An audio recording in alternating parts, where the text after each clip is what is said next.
Audi didn't need to radically reinvent its cabriolet.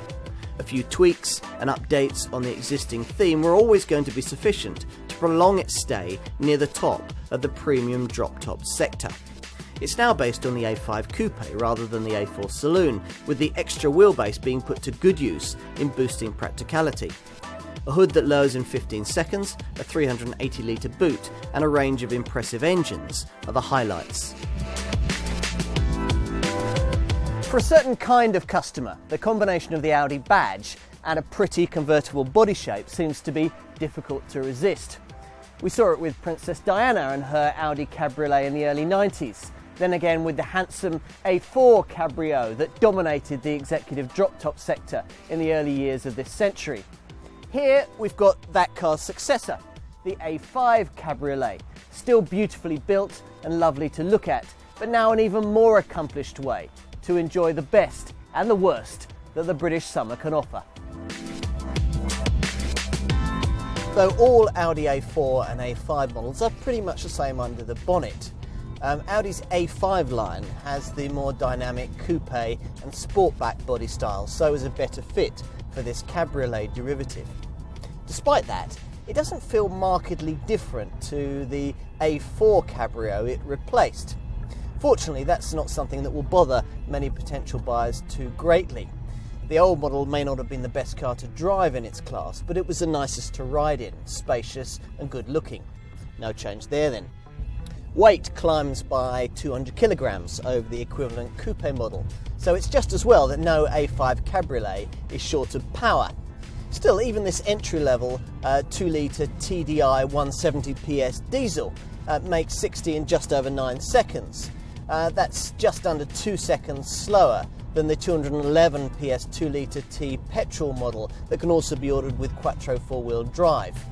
If you want more, there's a 265 PS, a sweet-sounding 3.2-litre FSI V6 in petrol form, but more buyers will probably be tempted by a couple of V6 diesels, either 190 PS or 240 PS with either 2.7 or 3 litres in size. That's if they can't stretch to the potent 333 PS supercharged petrol S5 model that makes 60 from rest in just 5.6 seconds. Make sure any hairpieces are carefully attached. S5 apart, this still isn't a car that you'd ordinarily be very tempted to take by the scruff of the neck and throw around the lanes.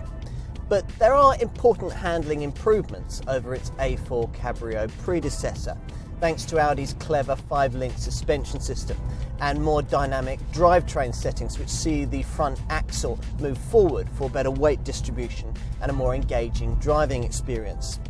Quattro models benefit from an optional sports differential setup which is able not only to distribute torque between front and rear wheels as normal, but also to distribute torque from side to side at the rear, aiding stability and traction during really hard cornering.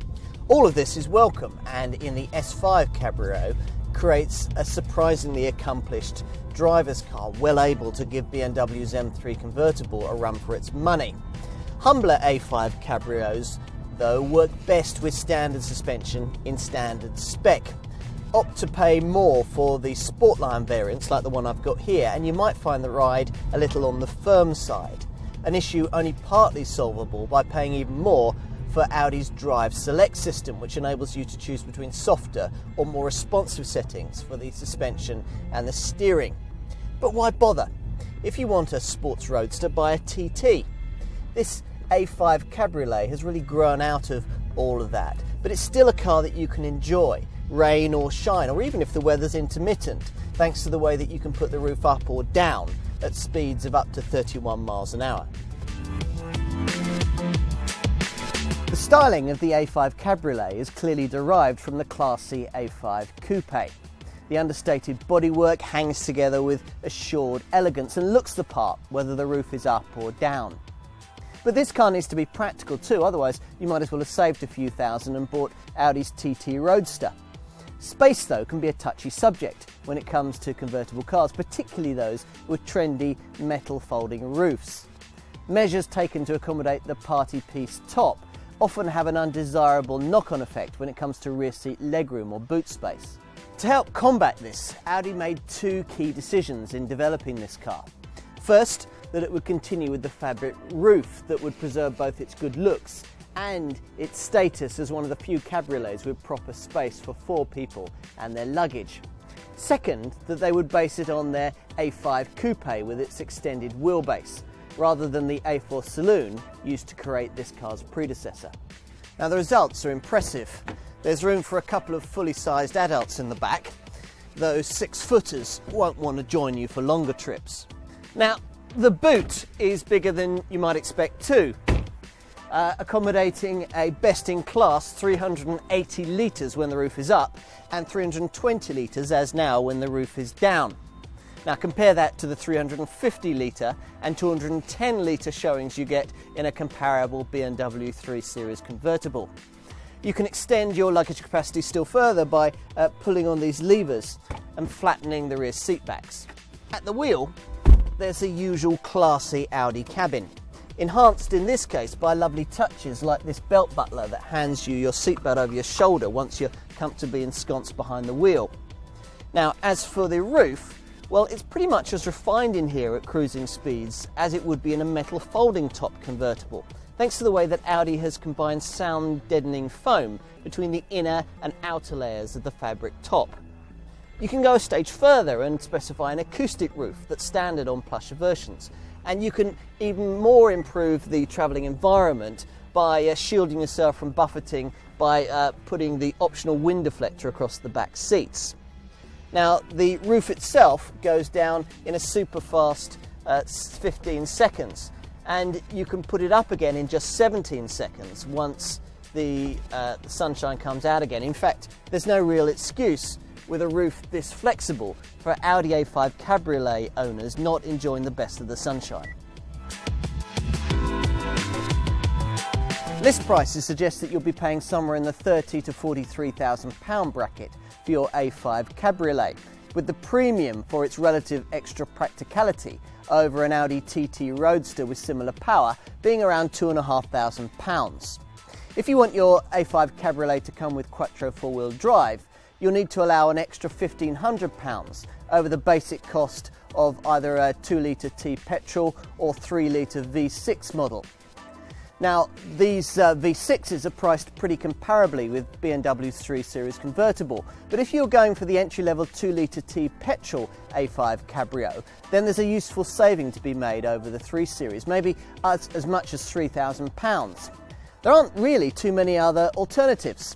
A comparably powered Saab 9.3 convertible won't cost you much less and will depreciate much quicker. Mercedes, Infiniti and Lexus will all offer you cabrio alternatives, but compare like with like and you'll find that they all cost slightly more. Of this car's rivals, only BMW can match the wide range of engines on offer. In the Audi's case, that means a choice of 2-litre petrol or diesel options and a handy range of V6s, 2.7 or 3 litres in size if you want diesel, or 3.2 litre normally aspirated, or 3 litre supercharged if you're looking for petrol. As far as transmission is concerned, there's a choice between the standard 6-speed manual or a couple of automatics, a 7-speed Multitronic or a more sporting 7-speed S-Tronic. Safety-wise, ESP stability control is of course standard, as are twin front and side airbags to cover head and body of all passengers. Plus, should the car be in danger of rolling, there are metal bars that spring out behind the rear seats to protect you further. Trim levels run between standard, SE and S-Line, but all include the fully automatic hood, climate control, a 6 CD stereo, front fog lamps and alloy wheels. They also all get this clever neck heating system to keep you warm on chilly days when you've got the roof down, though because the control for it is on the seat base here, it's difficult to see exactly what setting you're at when you're on the move. Then, should the weather warm up, you've got the option of special solar reflective leather upholstery, so you don't burn your backside when you get in the car after it's been parked roof down on a sunny day. The A5 Cabriolet promises to be a relatively affordable cost of ownership proposition, thanks to high residual values maintained by this car's inherent desirability that should see you realise between 38 and 40% of your original purchase price after 3 years and 60,000 miles. Now, fuel consumption isn't bad either from the advanced engine range, considering the performance on offer. The 2-litre T petrol model manages 42.2 miles to the gallon on the combined cycle and 156 grams per kilometre of CO2. That's not bad for a 2-tonne cabriolet capable of getting from rest to 60 in just 7.5 seconds.